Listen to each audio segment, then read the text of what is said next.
Padre, eu não consigo me perdoar por algo que fiz. Como faço para acalmar o meu coração? Minha filha, a gente só pode seguir adiante à medida em que a gente deixou limpo o caminho para trás. Não adianta. A nossa vida afetiva, se nós não nos exercitarmos na experiência da reconciliação diária, nós não vamos longe. Já disse isso aqui, Adélia Prado tem um poema lindo que ela fala, a experiência religiosa consiste, não é um poema, é um texto que ela escreveu, uma declaração que ela fez, sei lá. A experiência religiosa consiste desde a leitura de um texto sagrado, do observar formigas trabalhando e também de um olhar amoroso sobre nós mesmos. Isso é religião, é você lançar um olhar amoroso sobre si mesmo. O que é o olhar amoroso? É o olhar da reconciliação. Sabe por que às vezes a gente não se perdoa? É porque a gente não se compromete com a segunda parte do perdão que a gente precisa se dar. Como é que eu vou me perdoar se eu continuo agindo errado? Lembra, o exercício do perdão é contrato, igual eu estava dando o exemplo no início aqui do programa. Eu perdoo, mas a criatura perdoada tem que se comprometer com o perdão que recebeu. Tem que fazer um esforço para mudar. Se eu, ao me perdoar, não faço um esforço para a minha mudança, eu vou continuar patinando e não chego a lugar nenhum. E às vezes nós encontramos, gente, pessoas tão especiais, perdendo a vida, perdendo tempo, porque fica remoendo o passado, fica igual gado, né? Eu achei impressionante quando eu descobri que o capim que o gado come, ele fica comendo ele o dia inteiro. Porque aquilo chama ruminar, né? Eu não sabia disso. Eu aprendi isso, era já criança crescida, que eu ficava vendo aquela vaca lá.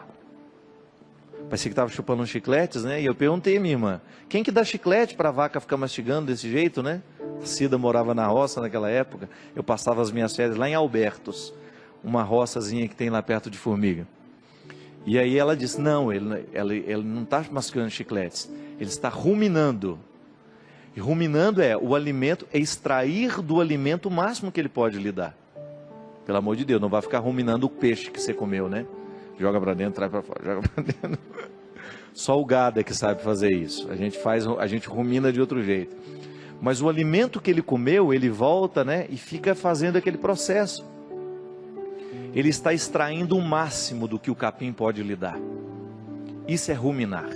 Quando nós ruminamos de maneira positiva os nossos erros, nós extraímos dele o máximo que eles podem nos ensinar.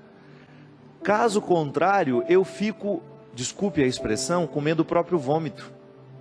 Isso é lamentável.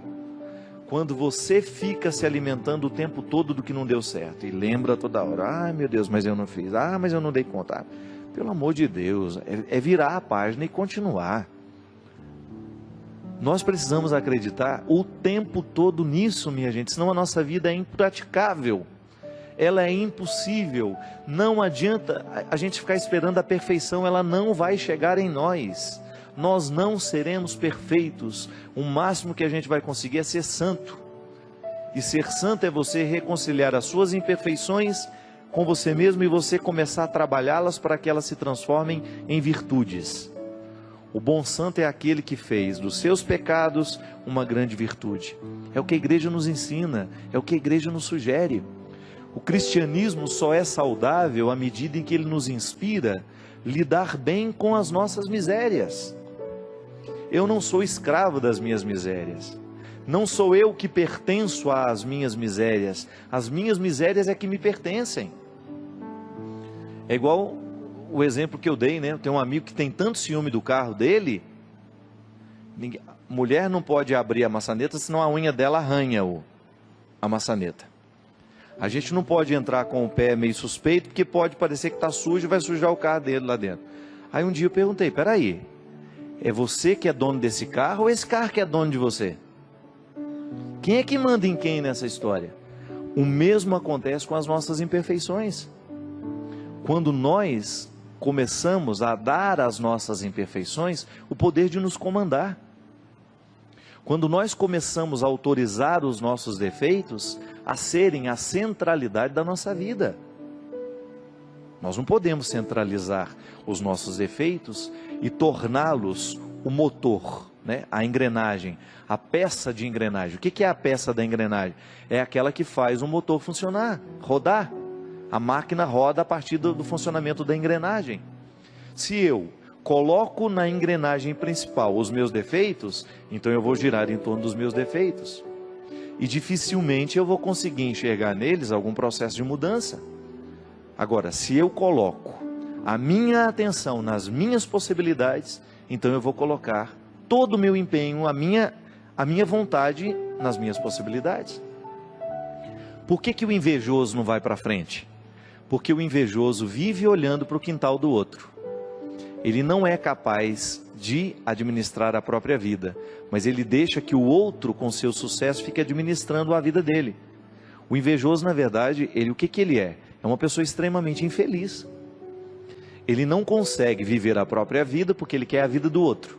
Ele não consegue construir a própria riqueza porque ele quer a riqueza do outro. Ele não consegue administrar, desenvolver os próprios talentos porque ele quer o talento do outro. Pelo amor de Deus. Toda pessoa de sucesso é sempre invejada. Isso não é um privilégio seu. Não. Todo mundo que alcança alguma forma de sucesso na vida será invejada. Agora, ela será destruída à medida em que ela parar para ficar escutando os invejosos. Não é verdade? Se a gente dá trégua àquele que tem inveja da gente, ele nos destrói. Agora, se eu, meu amigo, é aquela velha história, enquanto os cachorros estão latindo, a minha carruagem passa. Sua carruagem tem que passar nessa hora. Não pare para ficar ouvindo aquilo que não vale a pena. Não fique colocando a sua atenção nas palavras de quem não tem consideração por você. É muito bom, gente, a gente receber palavras que estejam comprometidas com a gente. Eu tenho algumas pessoas que às vezes me escrevem regularmente.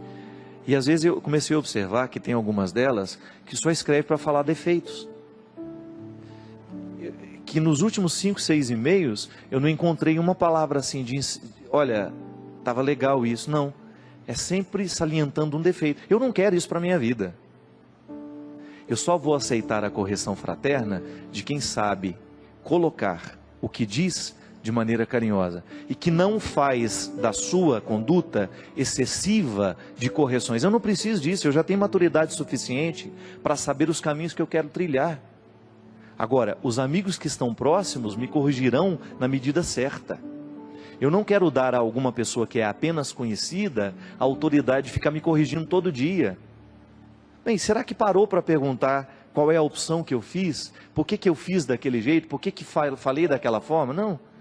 Às vezes a pessoa já vem com a correção pronta porque ela acha que ela já tem a totalidade do conhecimento a respeito da sua verdade. Não, muito obrigado.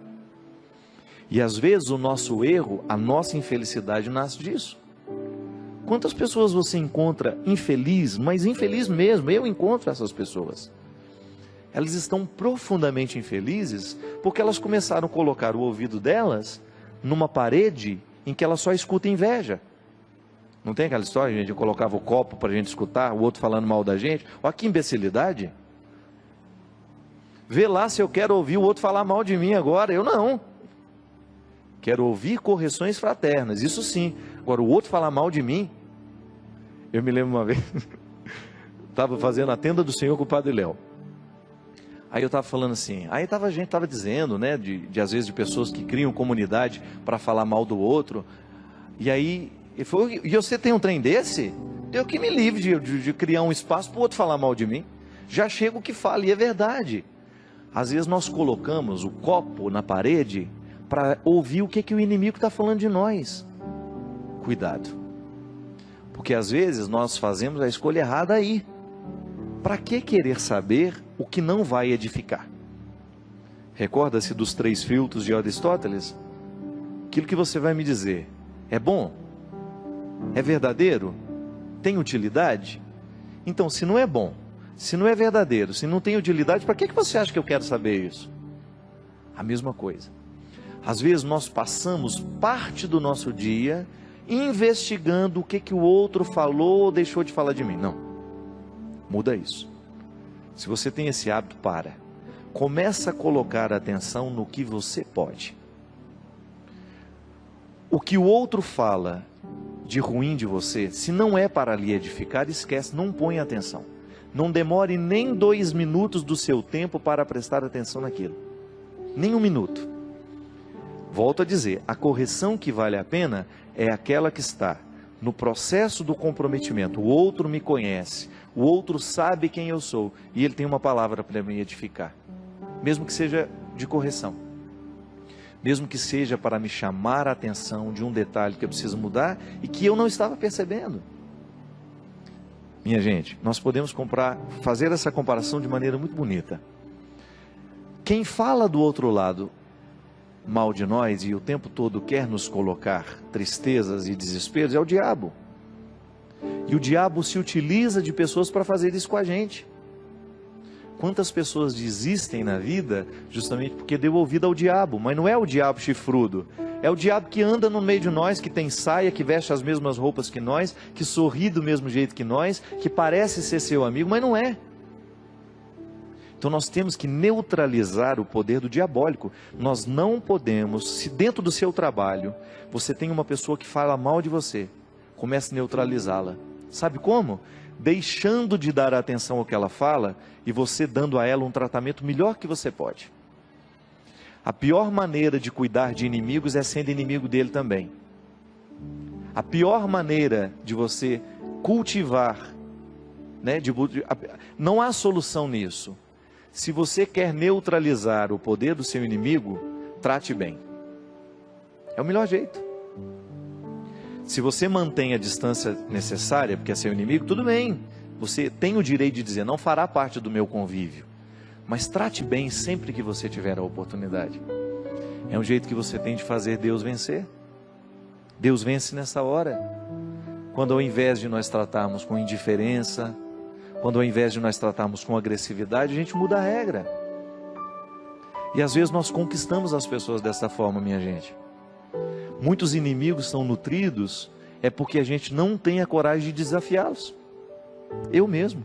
Quantas pessoas que se diziam minhas inimigas, e que no momento em que eu tratei como se fossem meus amigos, elas ficaram sem graça. Às vezes dentro do nosso lugar de trabalho, a gente enfrenta essas coisas. A pessoa nos trata mal, inventa coisas sobre nós, e faz fofoca, e faz isso, faz aquilo. Você entrega a sua melhor parte. Não pode ser diferente. Para que dar a ela o que você tem de pior? Para ficar nivelado? Para ficar tão ruim quanto ela é? Não. Não há necessidade disso.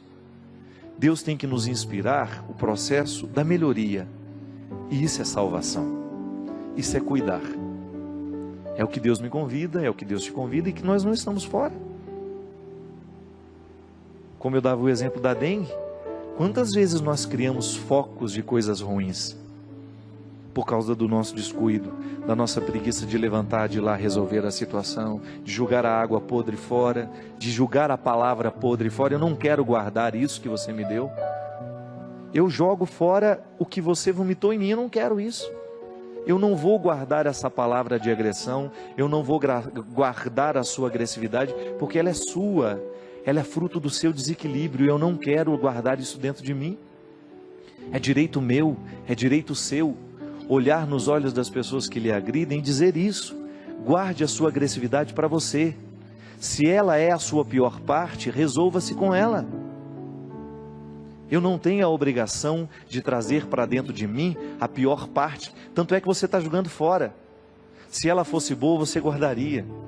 Se você joga fora, é porque você não está satisfeito com ela. E eu não sou o lugar da sua miséria. Eu não tenho a obrigação de ser o depósito da sua miséria. Muita salvação de Deus deixa de acontecer na nossa vida, é porque a gente não tem a coragem de tomar essa iniciativa e de dizer tudo isso que eu estou dizendo. Às vezes hoje você vai ficar inspirado a dizer isso a muita gente, com carinho, com fraternidade, para que pare o poder de tudo que é diabólico sobre mim, sobre você. Derrame o Deus Todo-Poderoso sobre todos nós a sua bênção e nos conceda a graça de viver a dimensão bonita da vida. Ele que é Pai, Filho e Espírito Santo. Amém.